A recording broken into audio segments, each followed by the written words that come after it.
जय जय राम।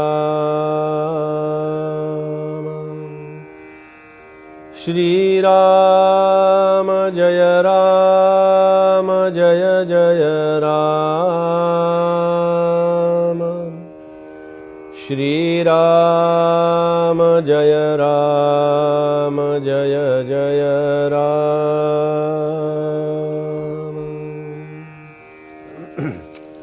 श्रीराम समर्थ श्रीराम। जे साधू जाता साधवेना, जे लक्षू जाता लक्षवेना, तेची अनुभवे आणि मना, या नाव साधक श्रीराम। फार सुंदर चिंतन इथे सुरू आहे आणि हे चिंतन ऐकल्यानंतर काय होतं की मनाला एक प्रकारची एक उन्मन अवस्था प्राप्त होते। आता ही उन्मन अवस्था म्हणजे मन नेहमी क्षणिक आनंदाचा सुख घेते की नाही, त्याला आनंदामध्ये खूप छान वाटतं, आनंदामध्ये बरं वाटतं, आनंदामध्ये रमून राहावं असं वाटतं। वा माझ्याशी किती छान मित्र माझा बोलला, किती माझ्याशी चांगला संबंध त्याने ठेवलाय, किती मला तो चांगलं माझ्याशी अगदी गोड बोलतो, किती माझ्याशी प्रेमळपणानं वागतो। पण एखाद्या दिवशी काय होतं, एखाद्या दिवशी असं होतं की त्याचा फोनच आला नाही, तो माझ्याशी बोललाच नाही, तो माझ्याकडे आता हल्ली पूर्वी माझ्याशी खूप छान बोलायचा, आता माझ्याशी बोलतच नाही, झालं दुःख। हे मनानं निर्माण केलेलं सुख दुःख आहे। अगदी चालू स्थितीचा विचार आपण करूया की आपण आता मोबाईलवरती बोलतो, बोलत असताना समोरच्या व्यक्तीचा बोलत असतानाचा भाव आपल्या लक्षात येतो, पण एखाद्या दिवशी जर बोलणं झालं नाही तर असं वाटतं की अरे माझ्याशी रोज बोलणारा गेली 2 दिवस झाले माझ्याशी बोलत नाही, मनाला दुःख झालंय। हे उदाहरण अशासाठी सांगितलं की माझा आणि भगवंताचा अशा प्रकारानं रोज संवाद हवा आहे। जर मी भगवंताशी संवाद केला नाही तर भगवंत माझ्याशी कसा संवाद करेल? भगवंत माझ्याशी संवाद साधतो आहे, पण तो संवाद मी स्वीकारत नाहीये। त्या संवादाशी मी संवाद रूपानं त्याच्याशी जोडला जात नाहीये। भगवंताचं माझ्यावरती पूर्ण लक्ष आहे। पहा, इतकं बारीक लक्ष आहे ना की मी कुठे जातो, काय करतो हे तर माहिती आहेच आहे, असतंच असतं, पण माझं अंतर्मन कुठे जातं आणि कुठून केव्हा येतं आणि काय करतं हे सुद्धा भगवंताला माहिती असतं। मग इतक्या बारीक सारीक आणि इतक्या सूक्ष्म स्थितीचा विचार ज्याच्या अंतःकरणामध्ये सतत अखंडपणानं सद्गुरूंच्या कृपेनं चाललेला असतो त्याला साधक असं म्हणावं। हे आपण पूर्वपीठिका पाहतोय की दासबोध चिंतनाची ही पूर्वपीठिका अशासाठी आहे की त्या दृष्टीनं आम्हाला श्रवण करायचं आहे। आम्ही नुसतं ऐकायचं नाहीये, आम्ही नुसतं बघायचं नाहीये, आम्ही नुसतं अखंडपणानं मरेपर्यंत काम करतच राहायचं नाहीये। आम्ही काम करत असताना त्या कामामध्ये सुद्धा आम्हाला राम दिसला पाहिजे, त्या रामामध्ये सुद्धा आम्हाला ते रामातलं चैतन्य दिसलं पाहिजे। आणि चैतन्य नुसतं ते दिसून चालणार नाही, तर ते चैतन्य माझ्यामध्येच आहे याचा मला कधीतरी प्रत्यय आला पाहिजे, याची मला कधीतरी प्रचिती आली पाहिजे की माझ्याकडून काम करून घेणारी कुणीतरी शक्ती आहे याची मला अखंडपणानं जाणीव असली पाहिजे। आपल्याला केव्हा तरी जाणीव होते हो। अगदी कधीतरी असं होतं की अरे मी ठरवलेलं नव्हतं पण झालं, वा वा वा किती छान झालं। तू ठरवलेलं नव्हतं म्हणून ते झालं।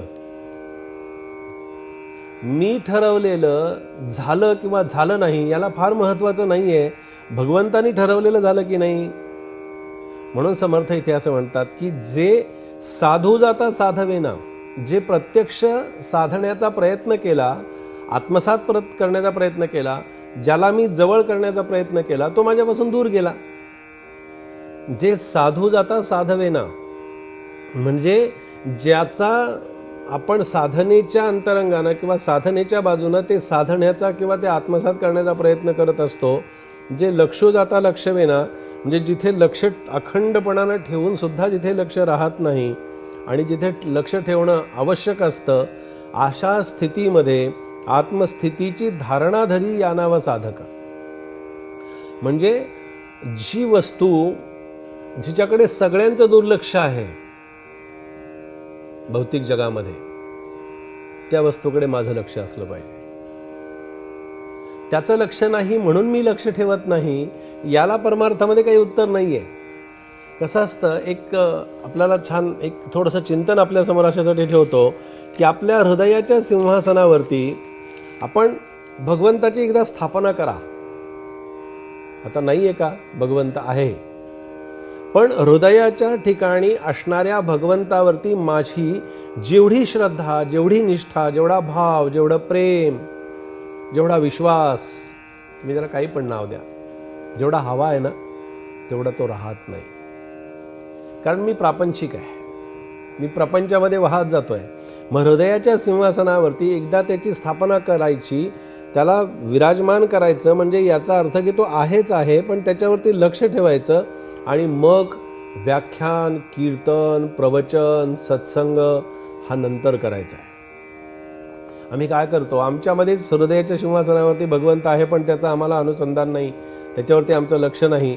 आणि मग नुसती ब्रह्माची नुसती घोकंपट्टी करून आणि नुसतं ते परमार्थ तत्व आहे आहे आहे आहे आहे असं सांगून त्याचा समाजावरती किंवा लोकांच्यावरती आम्ही सांगण्याचा परिणाम होत नाही. तो परिणाम होत नाही याचा अर्थ असा की ते मला स्वतःला पटलेलं नाही आहे, मला स्वतःला ते समजलेलं नाही आहे. पहा, रेशमाचा किडा असतो. हा रेशमाचा किडा काय करतो, आपल्या त्या रेशमातल्या किड्यातल्या अंगातल्या रसानं तो स्वतःचं घर निर्माण करत असतो.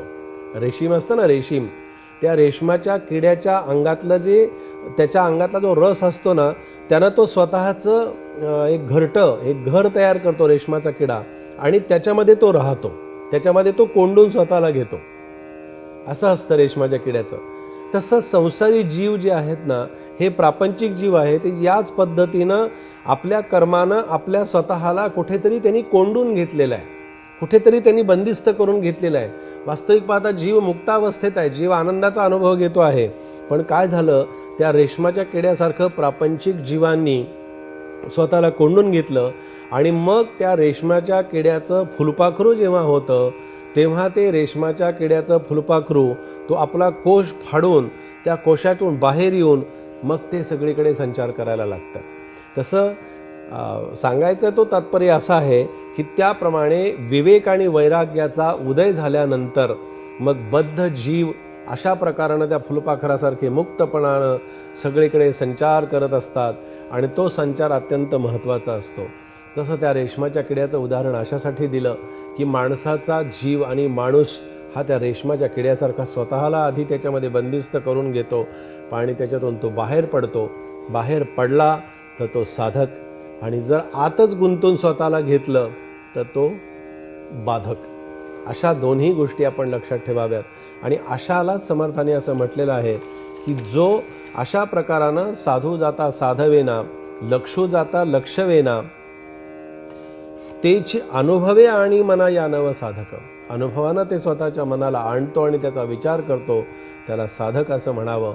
असंच समर्थांचं हे समर्थ चिंतन आज आपण इथे श्रवण केलेलं आहे. जय जय रघुवीर समर्थ.